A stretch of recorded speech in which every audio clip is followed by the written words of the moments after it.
பிணியில்லாத நாடு, பசியில்லாத நாடுதான் உண்மையான நாடு என்று வள்ளுவன் சொல்லுகிற பொழுது, அத்தகைய பசியில்லாத நாட்டை உருவாக்க உழவர்களுக்கு முக்கியத்துவம் கொடுக்க வேண்டும். அந்த பிணியில்லாத சமூகத்தை உருவாக்க நம்முடைய பாரம்பரிய உணவுப் பொருட்களை மீட்டெடுக்க வேண்டும், பயன்படுத்த வேண்டும்.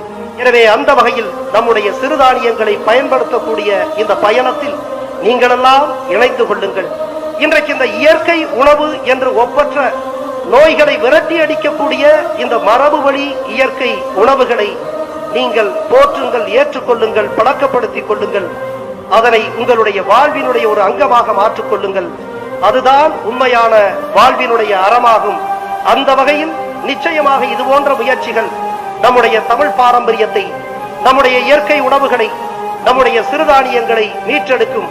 அப்படி மீட்டெடுக்கின்ற பொழுது என்னுடைய தமிழ் சமூகம் ஆரோக்கியமான ஒரு சமூகமாக மாறும்.